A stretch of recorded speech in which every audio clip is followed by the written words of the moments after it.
Hey YouTube, I am back this evening with another tarot deck unboxing and flip through, and I actually had some war with myself about whether I should even make this video or not, because I was under the impression that this deck is out of print. I don't know if it is back in print or if Amazon just still has some, but I do know you can purchase this deck brand new right now from Amazon, and I will include the link down in the description box. And I had actually lost my little printout, which I've recently rediscovered and is now in the box. But that meant that I didn't know what the mentor cards that were unique and new to this deck, and or actually, this is the Mentor of Cups that's pictured on the box. This is not something that exists in any other deck, so I had no way to know what they were supposed to mean. So I'd been looking for videos, and actually most of the people that I saw with videos just talked about it and said the same thing, that they didn't know what it was meant or what it was supposed to mean. So I didn't find out why it was there, but I did find out what they mean. And it does say that it is a Rider-Waite inspired deck, just with 4 new cards. And the meanings are pretty much Rider-Waite meanings. The Mentor Cups, I'll explain those, but otherwise, everything else is Rider-Waite. I'm just going to read a quick example if I get this paper open. So, of course, it's not going to be where I need it to be, because that's never how it works. Okay, so, like, I'll let you see the Fool is inspiration, idealism, spirituality, a new beginning. The Magician is creative power, skill, intelligence, flexibility, an originator, inventor, and organizer. High Priestess is hidden influence, change, spiritual understanding. So you see, it's pretty much the same meanings. But I'm going to talk about this as we get further on, because there's some things I have issue with in the deck regarding the meanings. So without further ado, let's start the flip through. This is the World.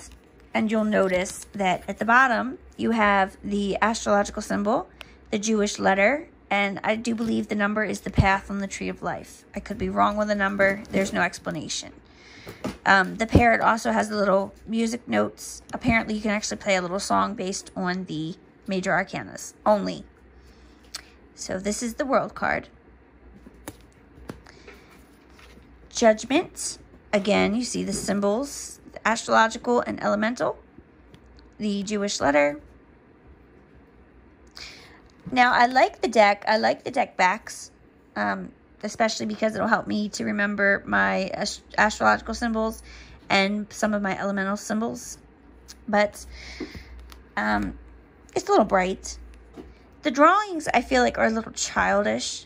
Some of them are really good. Don't get me wrong. Like, I really like the sun and how it has the astrological symbols. Or I shouldn't say that, the, you know, the typical 12 signs. But, I don't know. Some of these pictures are really beautiful, and then some of them, it just looks like a child drew them. And I don't mean any offense or any insult. Just, it's just the style of the card. And you will notice that most of the major arcana is Rider-Waite-ish enough to be able to carry over meanings. Although why the earth seems to be bouncing in this, I don't know, but I mean, I like it. I can read with this deck fairly easily. The symbols being down here definitely will help me to remember the astrological links. I have some books coming, so I will be doing some more work with astrology and linking it with tarot, like most readers do.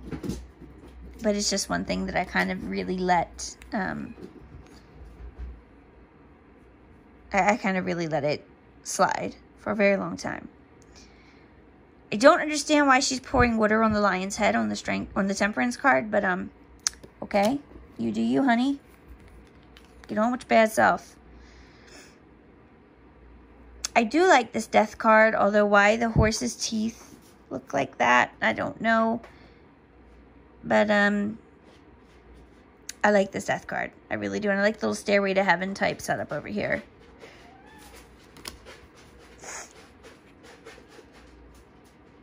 There's the Hanged Man. I like how you see his reflection in the water. And how it's like up here, he's just like fine. But up here, he's looking at himself like, really? So that adds a new element to that card for me. I'm not sure why Justice has 6 arms.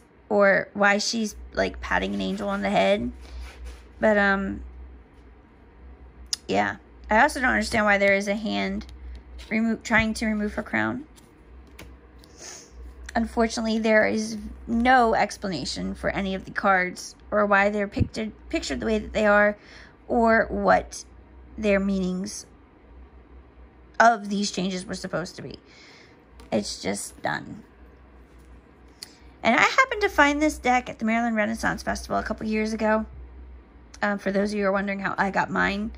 And I think I paid like $15 for it. Which the price on the box... Well, there's no price on the box. So... But this seems to be about the going rate. I forget how much it said on Amazon. I didn't really look. I just copied the link to put in the description. I'm not a fan of the Strength card. But I do like the Chariot. I feel like this shows the chaos controlled aspect. But I don't like that he was given reins because that really undoes half the meaning of the card. But that's okay. And I'm sorry, it's getting a little choppy. I have a kitten racing up and down the bed, bouncing me. Next, we have the Lovers. I feel like this changes the meanings too, because now they're both looking at each other instead of him looking at her and her looking up. That definitely changes things. But I do like how it's more like the Two of Cups. Which you are going to have a surprise when we get to the Minor Arcana. Because for being a Rider-Waite card, there's a big difference there.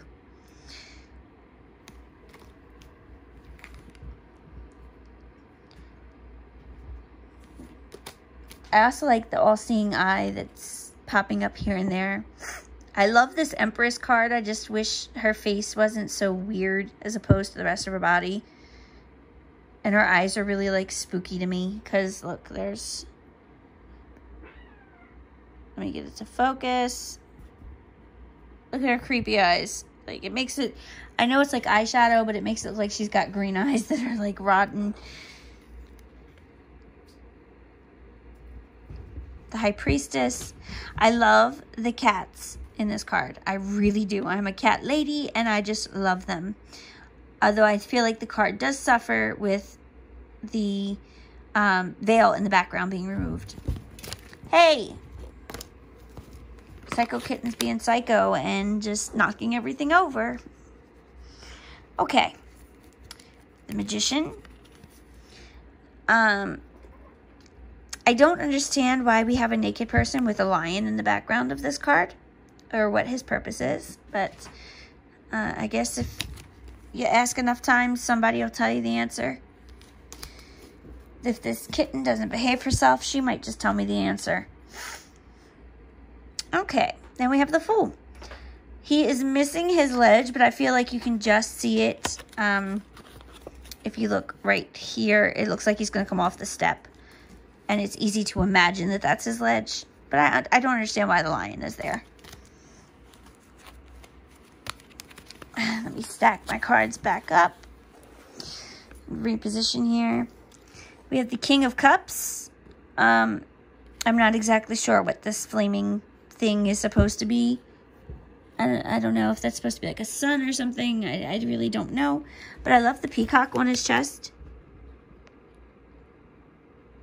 This is a pretty card. I'm not gonna lie. Hey! I am so sorry I'm yelling at these guys. They're like knocking everything over and just being bad kitties. Ugh. Next, we have the Queen of Cups. I love how the bird looks like he's eating out of her hand. But again, see how her face is just weird? I don't understand the way these drawings fluctuate. Then we have the Prince of Cups. This deck does not contain pages or knights. It has a prince and a princess. I am not sure which system of tarot that typically would happen in. I know my first deck, my Witch's Tarot, also has princesses and princes instead of knights and pages. And I think that that is not I think that is like a Marseille or something trait.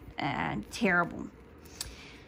So here is the first mentor card. Now the mentor card, when you get this, it means that it was a lesson that has to do with that suit's attributes. So in this case, it would be a lesson about emotions or intuition or anything watery. I'll explain them as we go through. Next, we have the Ten of Cups, and as you can see, there's no real pictures. This is a pip card with just cups. I think it's actually called a pip style card. I think there's maybe another name for it too, but I'm a little new at the terms. Now, you see how it has a keyword? I feel like the keywords on most of these cards do not fit with the actual meanings you are given in the book. Nor have any of these keywords been of use to me in a reading. I very, very, very, very, very rarely have had the Ten of Cups mean anything like satiety or satiety, or however you say this. I'm not going to lie. I'm a lie. I'm not going to lie. I'm terrible. That's what I'm trying to say. Oh my God. The Ten of Cups to me is usually like a happy family situation. So, yeah. That's a fail. The Nine of Cups, I would not ever call that happiness. I call this a wish card. Wishes fulfilled.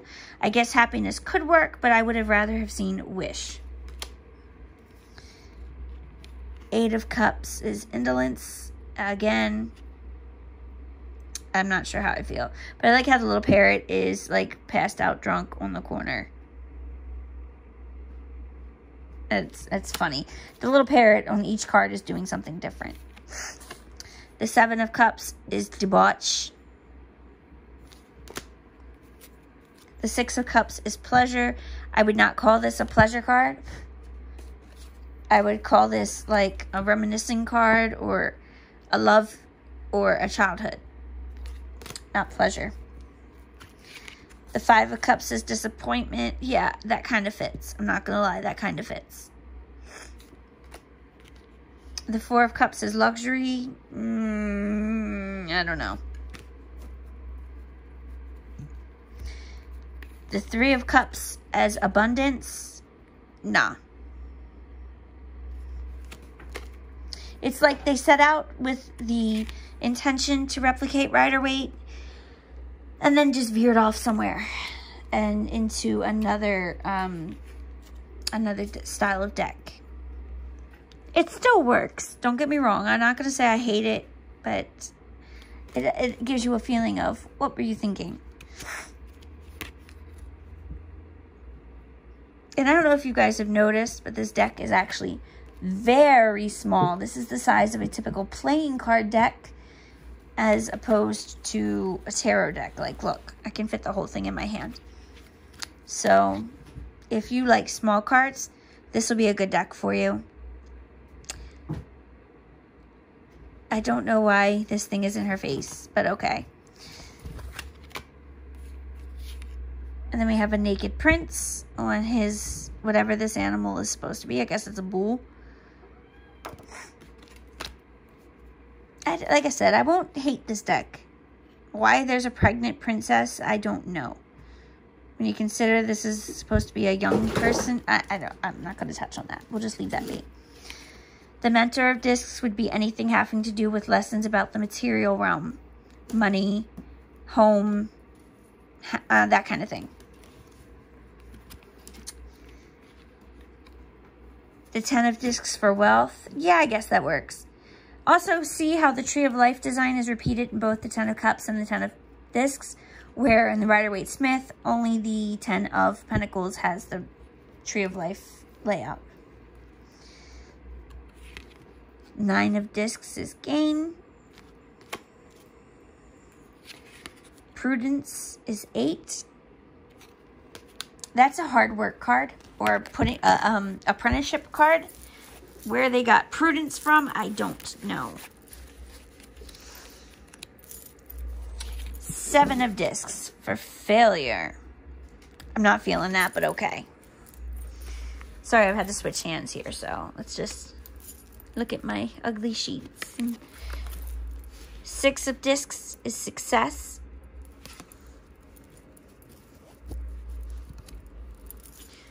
Five of Discs is worry. And you notice too, I haven't pointed out, you notice that there's a little playing card symbol in the corner? That is actually the playing card that this is linked with. So, I know these would be diamonds. And I would imagine you just link the Five of Diamonds to the Five of Discs. There's no real explanation for that. I'm just assuming that is how that works. Four of Discs is power and Four of Diamonds. And just because I forgot, we will go back real quick. The cups are hearts. Cups are hearts. Discs are diamonds. Three of Discs is works. This is more of like a teamwork card, so this is close, but still no cigar. Two of Discs is change. Two of Discs, or Two of Pentacles would be juggling and balancing, not change.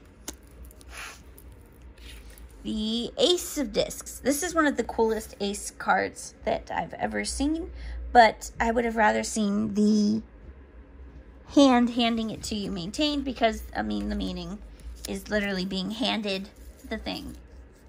So, I don't know. The King of Wands with his pretty horse.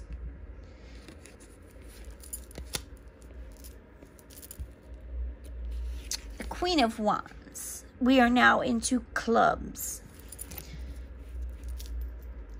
If I remember right, that's about, I think that's the typical playing card assignment too. Another Naked Prince. We have a Showgirl Princess. Why? I don't know. She just is. The Mentor of Wands. So this would be anything fiery. Intellect. Not intellect, I'm sorry. I always want to do that. Inspiration. Passion. That's what your lesson is going to be about. The Ten of Wands is oppression. Typically, that's a burden, so that's close. That's close enough to work. The Nine of Wands is strength. I can actually get behind that one. The Eight of Wands, which this is one of the neater ways I've seen the Eight of Wands illustrated. Valor is Seven of Wands. I don't know, but I like how it's the 7 planet signs. Victory is Six of Wands. That works. That is right. The Five of Wands is strife, which I guess that could work. Even if I typically say it's like imagined, it still works because it's still strife. Four of Wands is completion. Fours are typically completion if I remember correctly, so I can work with that. Three of Wands is virtue. Two of Wands. That is what my cat just did for me. Look at that mess. Oh my gosh. Okay. My gosh. Two of Wands is dominion.